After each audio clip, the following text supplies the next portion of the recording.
What's good, everybody? It's your man Big Doug coming live at you, the TruPlayaz podcast, with a special guest host. As you guys know, he's been a special guest host on my previous episodes. My man JoeyG coming live and at you from Lawrenceville, Georgia. JoeyG, hit him up. What's going on? This is man JoeyG on here on the TruPlayaz podcast. Just ready to get in. Guys, to be honest, the reason why we're doing this podcast is because we have a special situation, special issue that we want to talk about today in regards to the tragic shootings in both Dayton, Ohio, and in Paso, Texas, and how it affects the immigrants in this country, and how those particular attacks were centralized to hurt immigrants in this country, to criminalize immigrants in this country, and how the news media, specifically Fox News, has labeled the two shooters as mentally ill because they're white. Now we both know. Let's be real about this. Every time a black person or a Latino person does something wrong, they're a criminal. They need either to be deported or get locked down under the jail cell. But yet, when a white person does it, there's something called, they like to use mental illness, that he came from a single family home. If you're gonna say he has mental illness, then you got to label everyone who's a racist as a person who has mental illness. If you're gonna use that, correct? Because this particular attack has nothing to do with mental illness. It was a racist attack on immigrants, people of color, and this has been going on for years, guys. And people got to sit there, especially the white folks, got to sit there and look themselves in the mirror and realize that they're not mentally ill. They're just racist. They just solve the inner demons in their bodies, in their souls about the racism. Because racism, we talk about the four devils: jealousy, envy, hate. Jealousy, envy, and the two other devils, those which I'm totally like brain freeze right now. But I consider racism also a devil, because the racism creates division, and that's how the devil operates. He operates in division, not in unity. When everyone's in unison, he has no place there. When everyone's divided, he has a place everywhere.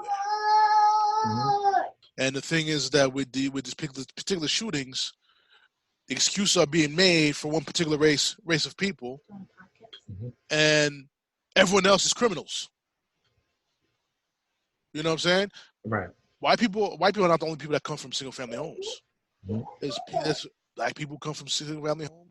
People come from single family homes. But you never see or hear on the news about how a black man or a Latino man shoot up schools. Never heard of that. No. Highly unlikely. You know what I'm saying? And this is a situation where it's being fueled by the very so-called president of the United States. I called him self-proclaimed because I don't claim him. I don't claim him either. But and the thing is that when Obama politically got at him, he got upset and threw it at Obama's face. Oh, there was mass shootings ever since Obama was president. But the thing is that the difference is the mass shootings that happened under Obama's presidency was retaliation of him being black and being in the Oval Office. Okay. These attacks are fueled by rhetoric by a president that says it's okay to do that. Go on, keep doing it. Come on, we gotta get these immigrants out of here. Keep shooting them, keep killing them. This is the rhetoric that's been delivered. That's where the difference comes into play, in my opinion. What do you think, man? Well, as far as racism goes, I know it's systemic. It comes from histories of being taught, passed down generation to generations. I've talked with racists before. I try to understand them as far as where they're coming from and their points of views, and to me, it feels like it's just a frame of mind. Like anything, you have I use religion as an example. You have extremists and everything. Right. They take patriotism to the next level. You know what I'm saying? You have your favorite sports team. Right. And people just take it to the extremes. They get into fights and everything like that. Even in soccer, you still have those type of fights and brawls and everything like that. Now, person on the outside don't understand that. But the person that's in it, as far as the football teams are concerned, and they're really in it, right, they're willing to die for that. Exactly. You know what I'm saying?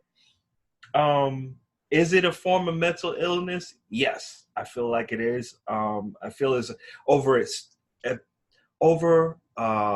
obsession with it. You know what I'm saying? And Donald Trump takes it to a next level by stirring the pot. He likes to stir the pot, make sure that it's continually hot.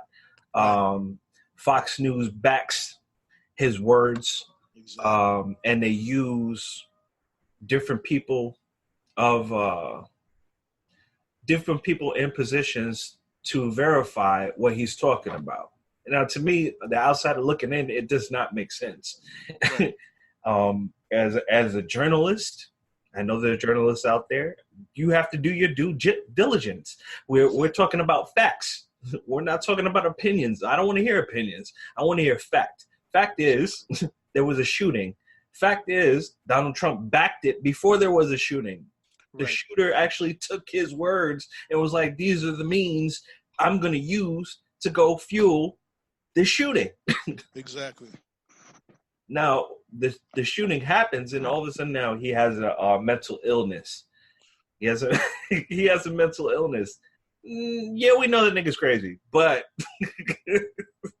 but he was fueled by something. Something sent him over the top.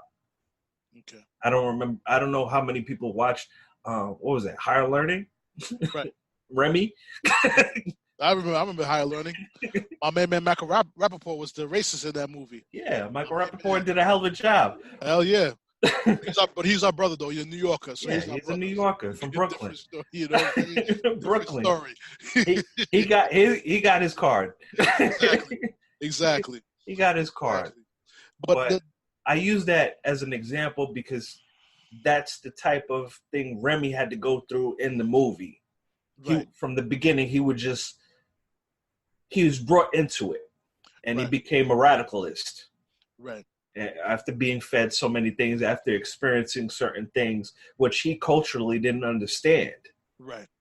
We as Black people know we're going to rank on you. Basically. We're going to rank on you. But in the end of everything, it's all good. We're going to walk away from it like, yo, I'll see you tomorrow. Right. It's nothing to take to heart. And I feel that's a thing that's being done a lot. Empathy is being lost. Right. And they're trying to point fingers at, it's done because of video games. It's done because there was a single family home and there was no father around and things of that nature. You know how many people that are incarcerated right now came from a single family home? Right. That didn't commit no type of shooting like that. A mass shooting. A mass shooting at a Walmart. At all places, at a Walmart. We try to get some food. We try to get some stuff for the house. We get shot at. For what? We didn't travel in a car 8 hours. Mm-hmm. Some people there to get their tires changed or some shit. Come on, man. Come on. That's ridiculous. I agree with a lot of people are saying right now that they have to evaluate them going out in public, like going to the movies. We have to evaluate, is there an exit strategy? What we do if we're getting into these type of altercations? If we go to the supermarket, do we have to prepare for this? How are we going to, it just takes away those little comfortabilities that we normally have to worry about something like this happening. Exactly. And another thing too, that if it was someone of our ilk, or if it was a person from the Middle East, it was a Black person, Latino person, we're labeled terrorists. It was a terrorist act. Yeah. But yet, when a white person does it, he has mental illness. Yeah. Why is it different? The act that he committed, killing 20 people in a row, injuring 26, I believe the number is, that's an act of terrorism. It's domestic terrorism. But it's terrorism nonetheless. And it was homegrown. Exactly. It's domestic. It's not foreign. He's not foreigner. Exactly. Now, if you really want to be technical, his parents may be immigrants. That's the malfunction we have with that particular race of people. They believe they were not immigrants. They believe they have right to this land, No, and it was being that's told that's a farce. That's that's a it's a, farce. it's a, it's a blatant fallacy. You know what I'm saying? I'm sick and tired of looking at these buffoons, these degenerates. I'm gonna keep it real with you. This is the TruPlayaz podcast. We keep it grimy, keep it real, we keep it gully. And these are a bunch of degenerates who are in our Congress. Majority of them in our Congress supporting a degenerate president who wants to go out there and freaking lead a civil war. Mm-hmm. That's what it's all about. It's only the civil war in this country, which if it ever would come to that, there'll be no winners. There'll be all losers. There'll be blood spilled all over the streets. It's not worth that. It's time for people, all races, to sit down collectively as brothers and sisters and realize, listen, I have a problem. You have a problem. I have a problem. Let's find a way to solve it, to come together, to be unified. Right. Once and for all. We talk about it. This joke of this constant joke that's been going on for the past 400 years. Mm-hmm. You're criminalizing black people. Last time I checked, black people didn't go into other people's lands and give them syphilis and sexually transmitted diseases, take their lands, shook hands with the people then and then stab them in the back. I never heard no black man do that. Or for a piece of paper that has no value. You know what I'm saying? Last time I checked, the person who did that was the person that did that was actually Christopher Columbus, but he got a holiday. Right. And he's not the only one. No. He's the most prominent one. You know what I'm saying? So this is and it's been a disease that's been going on for years. Only reason why you see it in plain sight now because you have a president who backs it. Yeah, you have a president that backs it. The things that was behind closed doors, it's out in the open. It's out in the open. Now you come down south, in certain parts of the South, you'll actually see it blatantly. But for the most part, I will say that when they say Southern hospitality, you are treated as such with the hellos and the good mornings and things of that nature. It's very comfortable as far as that. But don't get it twisted. There's also the other side of the coin where it's blatant and it's in your face. And they don't care. It's unapologetic. Blatant in your face and they don't give a two shits about it. No. But I would rather that because I know where you stand. I know where you stand, and you don't expect me to help you either. Don't expect me to help you either in your darkest hour. Don't expect me to help you. I understand where you stand as far as that's concerned. I mean, I held no ill will towards anybody of that. I just wish that they can broaden their minds and see more realistically what's going on in the world. Because honestly, that is not the way things should be going in that direction. Especially after 9/11. Especially after 9/11, how we all came together because we were actually legitimately attacked by a terrorist organization. Right. Legitimately, we were attacked in that situation, and we did come together. We forgot about race, and we actually became patriots. Mm-hmm. And camaraderie. There was camaraderie as far as after that. Like, okay, we stand for America. This is not going to happen again. I don't know if it was all over the country, but I know how we felt in New York at the time. Where it felt like, you're not bringing that here again. Like, right. It may have happened, but we're still going to stand. We're going to rise up after that and continue to be great. Exactly. I mean, let me just touch upon another side of this equation too. And I've seen pictures all over Facebook, all over the internet, how Eric Garner gets choked out for selling Lucy's, and while this guy, whether it's Dylan Roof or the guy that did the shootings in El Paso, Texas, or Dayton, Ohio, they get taken to Burger King or McDonald's for a supersized Big Mac meal. Or a Whopper meal. Right. Another thing too. Do you remember that bombing in New York a few years back in time around? What's in Times Square? It was a little bit further down because I remember I was in that city that day. That terrorist guy from the Middle East. He was from Jersey. He put some pipe bombs or some shit in New York, and he was shooting at cops. He was taken alive. Mm-hmm. But Eric Garner was choked out for selling Lucy's, and no one thinks anything's wrong with that. No, The only thing the way I can explain that is it's almost like the Hindu religion, Right. where they have different levels of stature and how we're looked at in society. Mm-hmm. Now, in that, we pretty much are the lowest on the totem pole as far as Right. that's concerned. Now, women may be above us as far as that's concerned. Animal rights activists, Mm-hmm. gay and lesbian community, Right. and then you have the rest Right. of the echelons. Right. But until we're actually across the board on level playing field, Right. across the board, where we're looking at, oh, okay, we're all human beings coming to the table. We all deserve equal treatment, equal rights, and things of that nature. It's never going to change.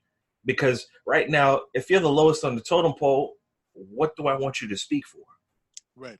I don't want you to even have a voice. To me, you're just a piece, you're just in the room. Right. You know what I'm saying? If we could get out of that mentality, somehow create a way to get past that, I feel there's an opening for change. Until we get past that, everybody's like, what is the one thing that we have to do? If we can get past that, I feel like we have something going on. Now, if we really want to explore that option of change, then we have to get where the money is. We have to be involved where the money is. We have to create those laws. We have to be involved in those politics. Exactly. There's more people that need to be involved. If we're sitting back on the opposite end of the TV, just looking at the screen, it's not going to help us. We could talk all day. We could write all the books that we want. But until we get involved as far as politically, lawmaking, states, whatever level you want to go to in your community, Right. it's not going to change. No. Cops are not going to change. Cops are not going to change because that's what they're supposed to do. That's what they're supposed to do. The slave master had somebody on the farm, that the overseer, Right. officer overseer. You ain't lying about that. It's not too far fetched. Trust me when I tell you. If you look at the laws and the way they're written out, there's laws that are still in play that were from back in the day that still have impact on what goes on in courtrooms today. That's why a white man could come to court and get out on bail, bonds, or something like that, and a black man or minority can go to jail and be hit with a book for 15 years plus, whatever the case may be, for the same crime. Because there's already laws in play that were never taken out. Right. And it all goes back to that racism we were talking about. The laws were made in that fashion. And you know what? One of the things too, the thing that bothers me is that a lot of people think the system is broken. The system is not broken. The system is biased. It is a biased system. It's not broken. It's biased. Let's get that completely honestly clear out the water. It's biased. Mm-hmm.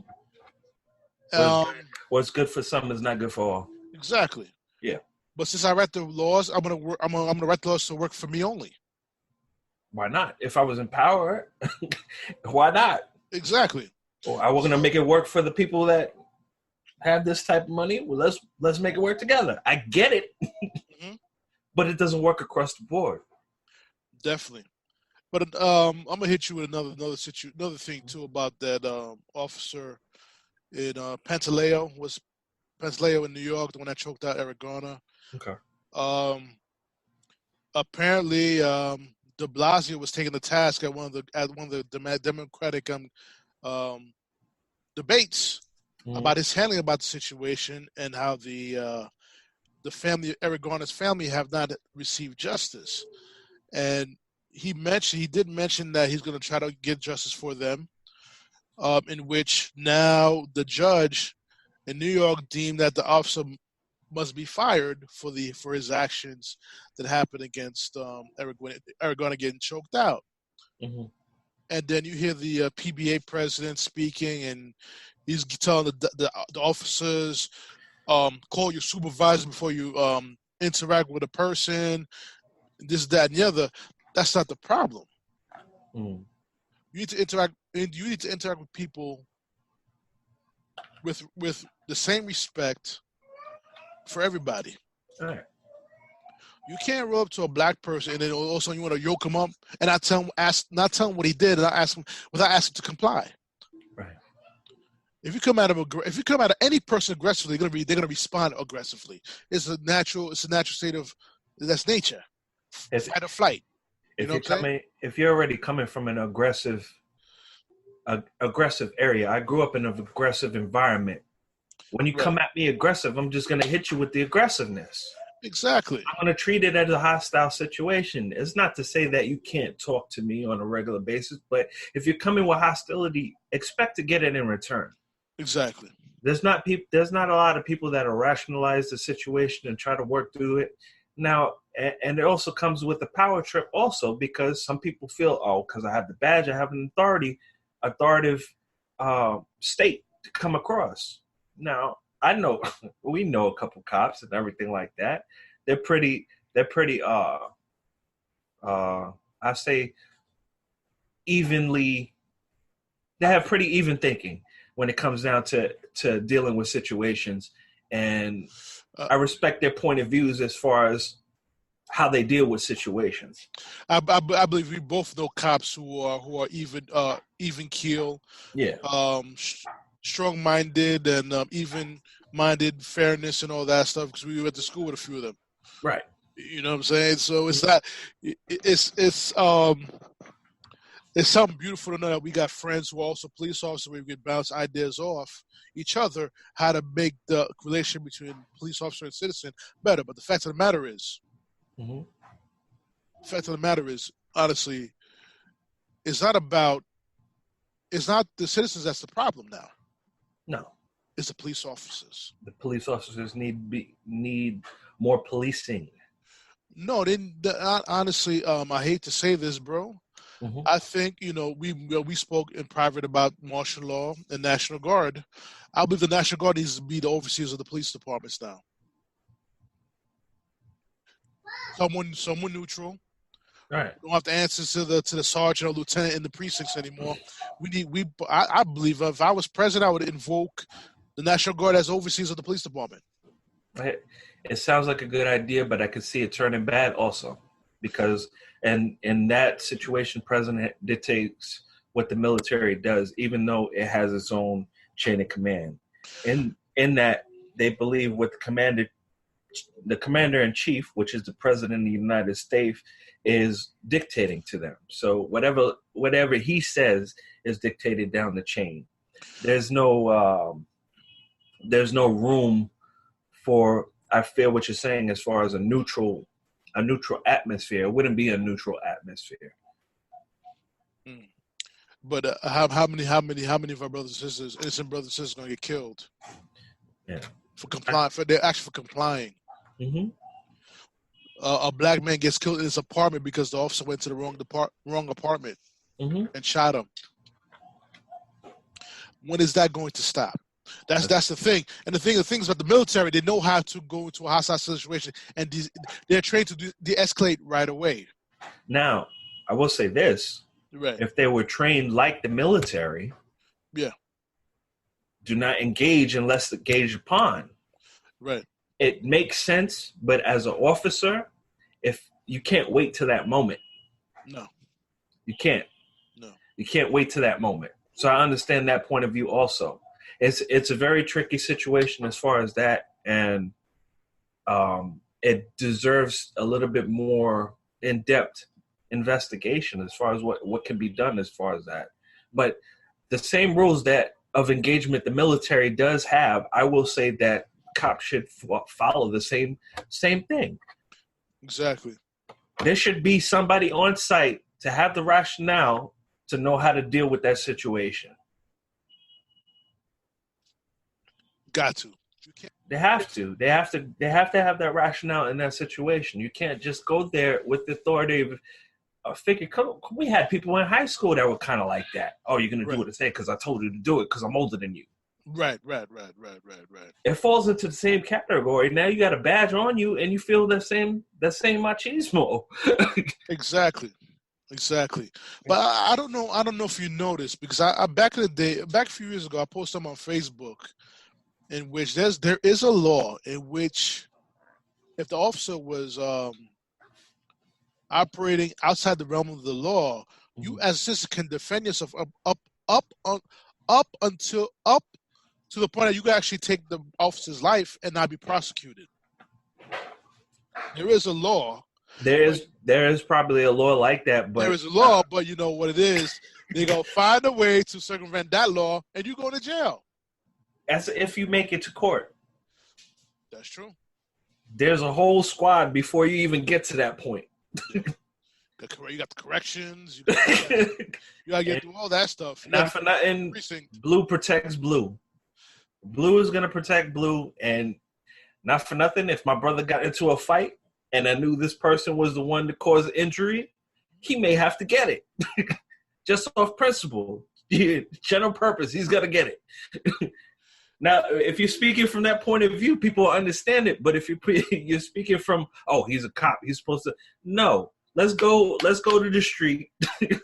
Let's talk from a street point of view. My brother's getting beat, whatever the case may be. I'm getting him out of that situation. I'm doing whatever I got to do in that situation. Is it right? No. But at the same part, it isn't wrong because I'm protecting my brother. Right. There's definitely there is a catch-22 in regards to that law, but that law does exist.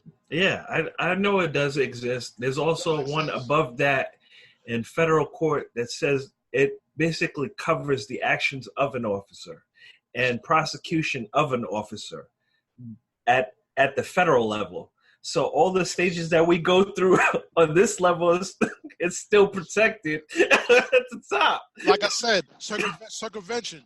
That's why you don't never hear the law of the law. Yeah. No.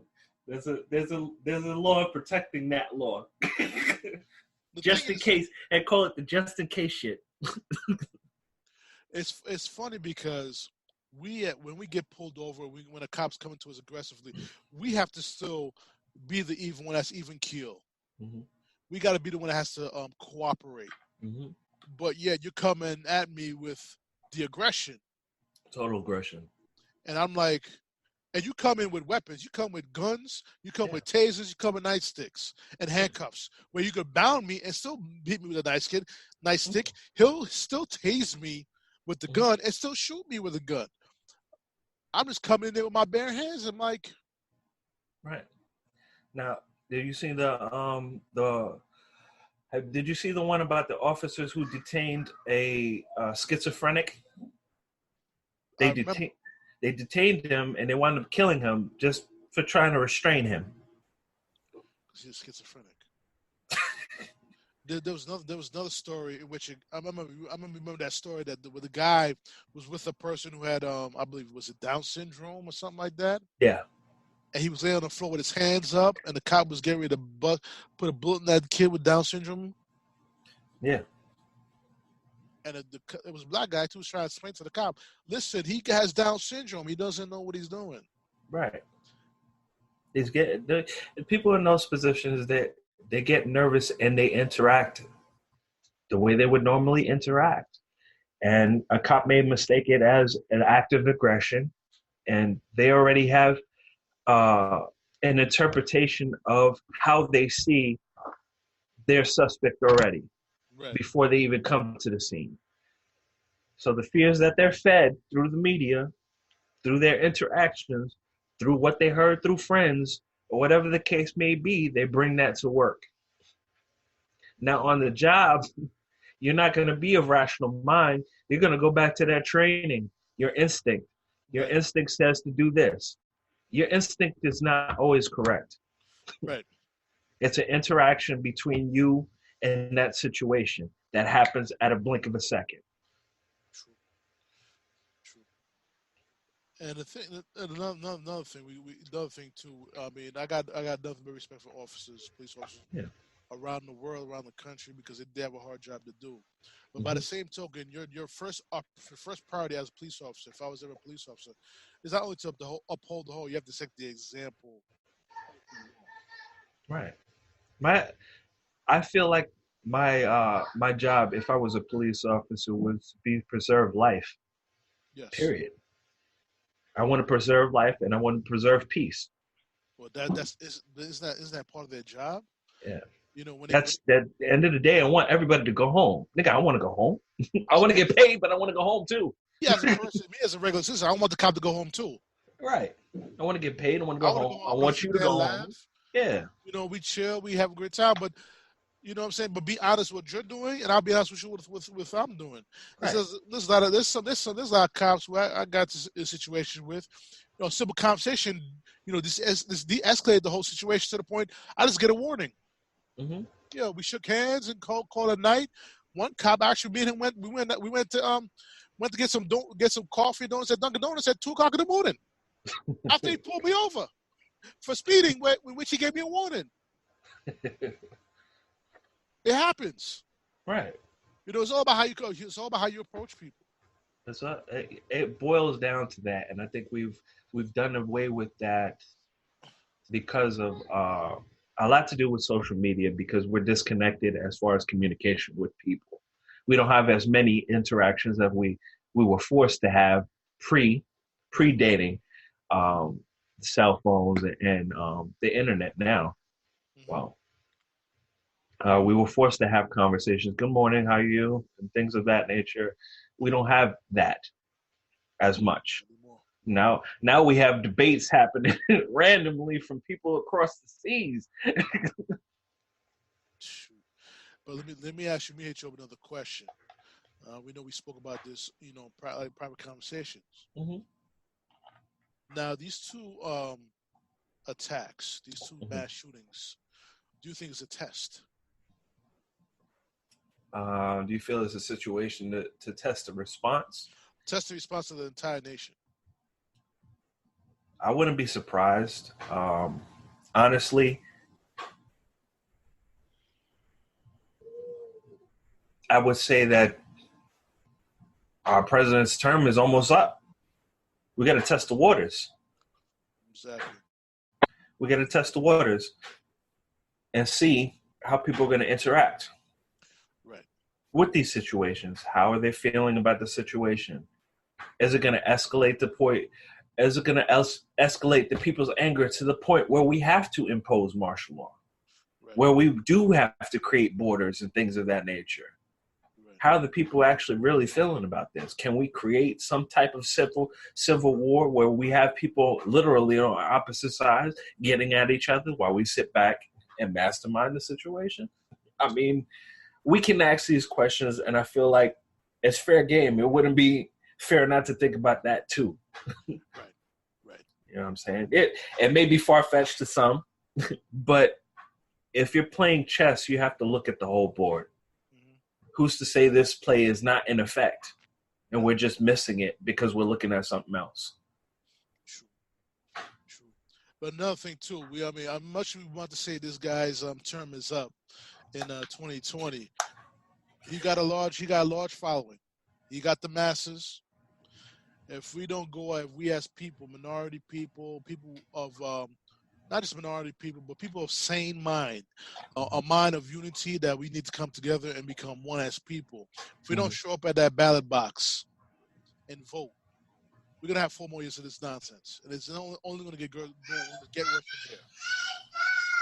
from there. That's something that we as people got to come together, not just the minorities, but the white, but also the white people who have our mindset and be like, listen, we got to cut the bullshit out. This is a whole lot of bullshit for nothing. This for what? It doesn't matter. By the end of the day, unless you're God, you have no control what goes on in your life until you don't have no control of the next second of your life. No. So we get so caught up in our stances. Mm-hmm. We get caught up in our stances, and my view is more valuable than your view, and I'm right, and you have to be wrong. Mm-hmm. I mean, end of the day, you'll find out who was right and who was wrong. But we in the middle of that, we have a life to live. Exactly. And you think as people we want to sit there and be in war all the time for our life? We want to do party. What we want to do is party and bullshit. Work, party, and bullshit. I mean, that's it. That's what it boils down to. That's it. Have a big smile on your face. Go home to your wife, kiss your wife, make love to your wife, and then wake up next morning, go to work, do the same thing all over again with a smile on your face. Right. You know what I'm saying? So that's what we want to hope to do when we live our lives. Yeah. Instead of worry about petty nonsense and you go to Walmart, you got to worry about you can get shot at Walmart. No, I don't want to be put in a position where I'm actually thinking, should we take the family out, or should I just chance going to the store by myself? Shoot, listen, you go in there, you go to Walmart to buy a bicycle, you may get shot.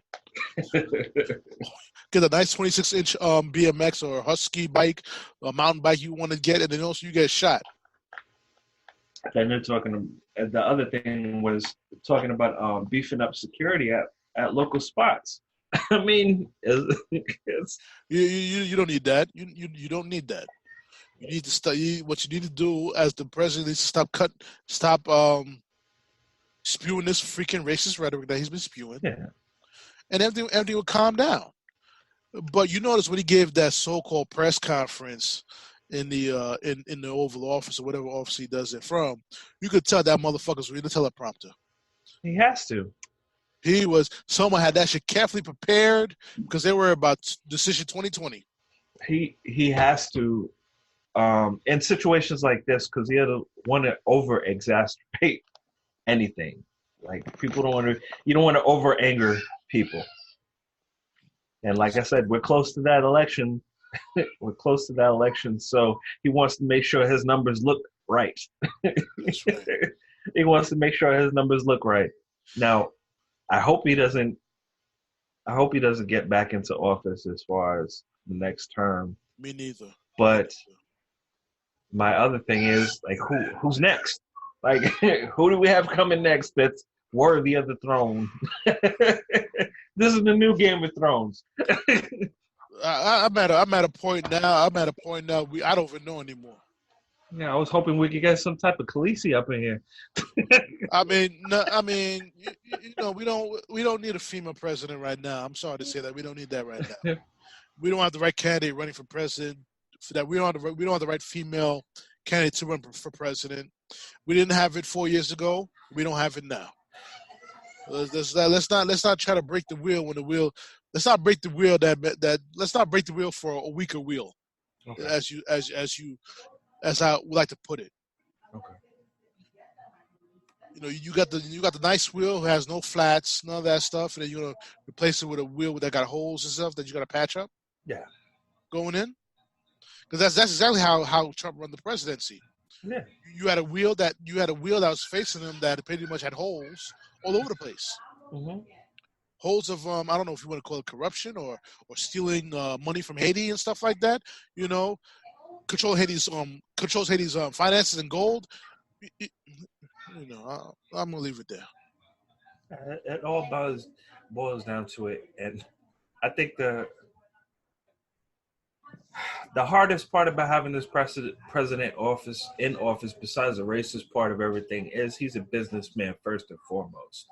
In the end, his agenda is to gain something from this term, right. Whether it's the 4 years, whether it's the 8 years.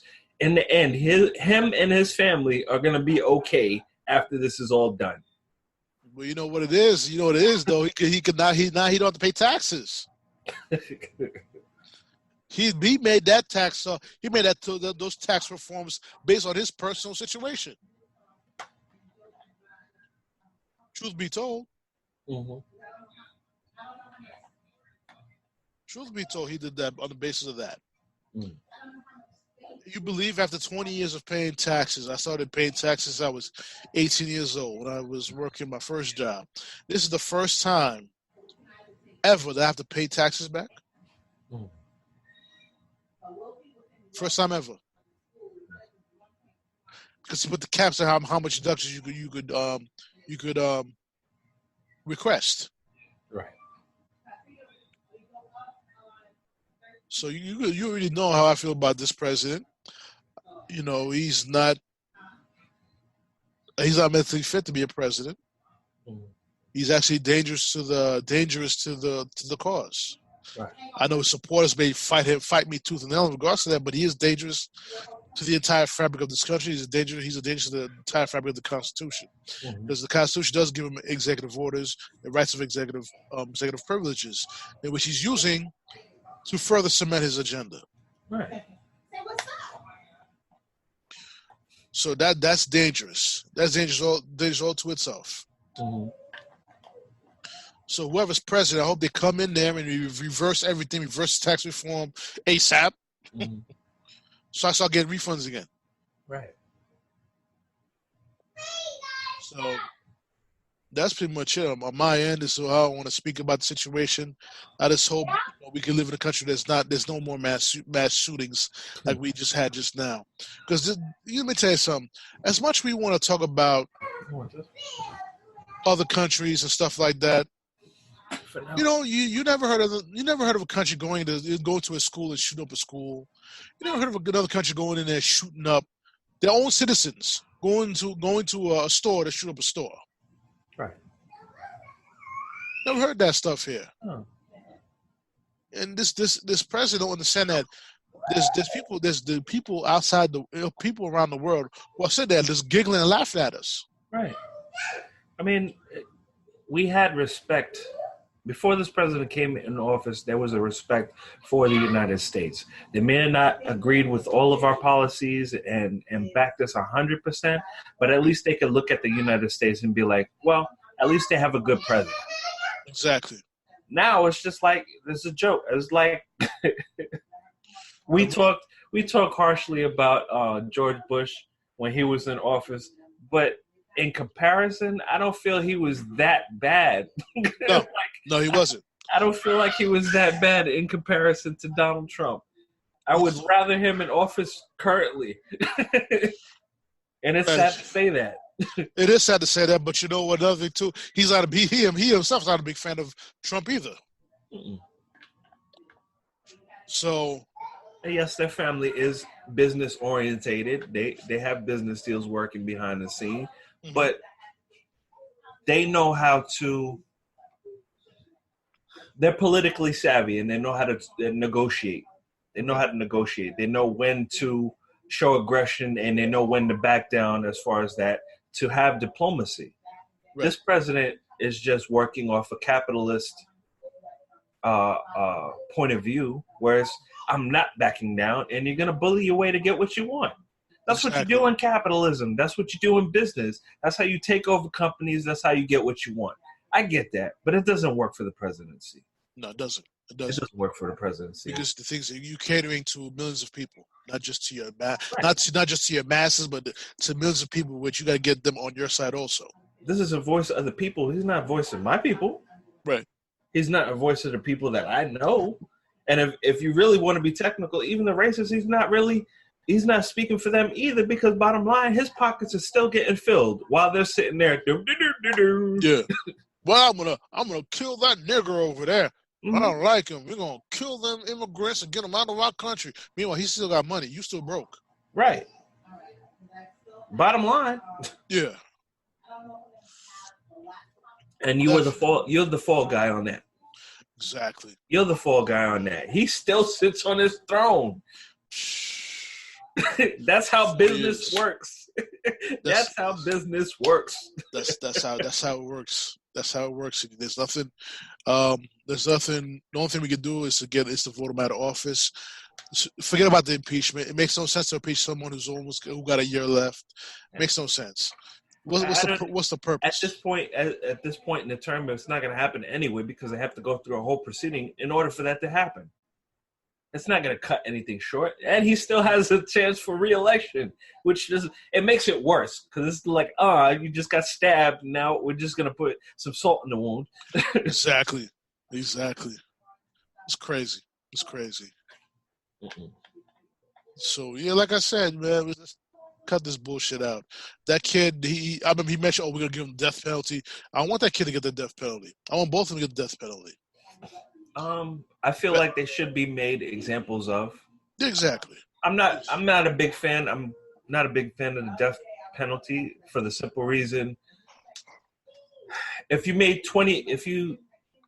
impacted that many lives, you should live your rest of your life in a cell thinking about what you did.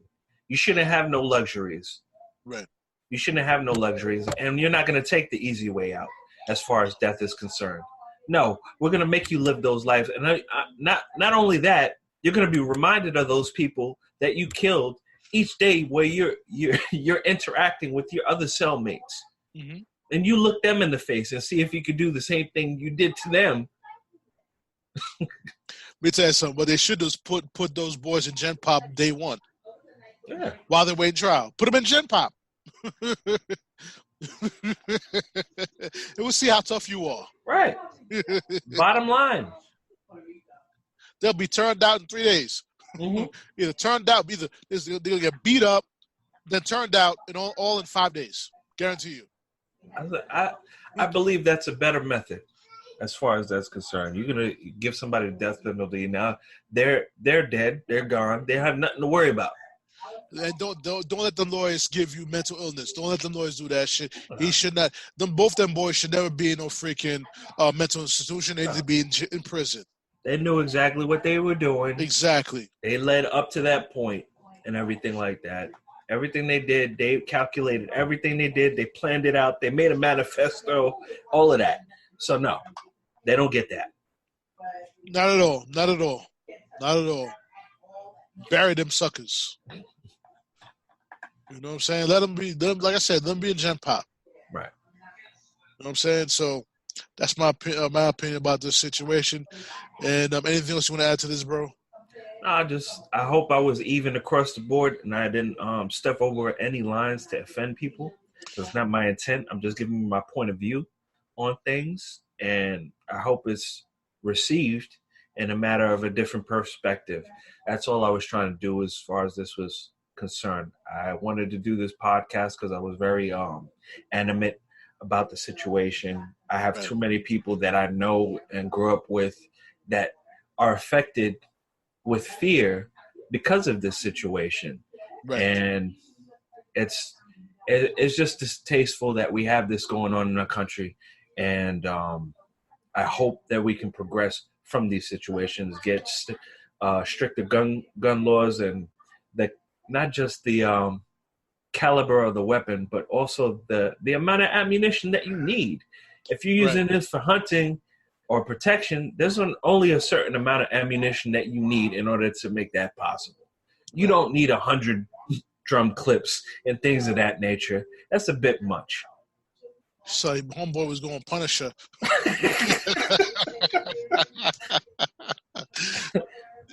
You know what I'm saying? So my thing is, we had a TruPlayaz podcast. We're gonna keep it bluntly. We're gonna keep it blunt. We're gonna keep it honest with you guys. If you guys listen to the show, you get offended. I tell you. But it's time for us to look ourselves in the mirror and be honest with each other. Honest with the person that you look in the mirror. Right. And we can have a hard conversation. I don't want nobody sitting there having feelings over the situation. But at the same part, I want you to know my point of view. That when you see me, you respect me for my point of view. You may not respect my whole thing, but you understand where I'm coming from. You can treat me as such. That's all. And just instead of just giving me the fake empathy, I understand where you come from. No. I'm voicing to you exactly where I'm coming from, and what are you going to do about it to bring change upon it? What are you going to do within yourself to change? Right. That's what's needed. It takes one person to change. Right. Once one person changes, everyone will change. Right. You know what I'm saying? So we all got bills to pay. We all got lives to live. You know, we each try to do the best we can with what we got. We don't need these situations making it harder to grow and build families and have our children grow up and have to deal with the same situations. Absolutely.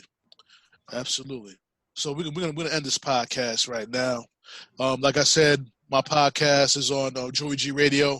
Definitely go on his website. Listen to it on JoeyG Radio. We're on Spotify, iHeartRadio, Google Podcasts, Apple Podcasts, Breaker Podcast, Spreaker, and also Anchor Podcast. Any questions, any feedback from the podcast, definitely hit me up on TruPlayaz Podcast at gmail.com, which is TruPlayaz at gmail.com. JoeyG, if you want to give them your information, if they want to give their feedback to you as well, let them know. hit me up at Twitter at JoeyG Radio, or you could hit me up on my email at joeygradio@gmail.com. All right, Joey G, thanks very much for your time on this podcast. Once again, I love having you on the show. This is real blunt. This is what true players are. We both are true players, and we bring it hardcore in your face. We don't care what anybody says. If you got a problem, speak on it. If you have a problem and you keep your mouth shut, we don't know you. Plain and simple. Plain and simple. So we're going to sign off on this podcast. We'll hit you back, guys, up with another episode. Again, we're going to talk about we're going right back to the Mets. and they're winning streak right now. 13 out of 14 games. Stay tuned for the next episode. It's coming real soon. Peace.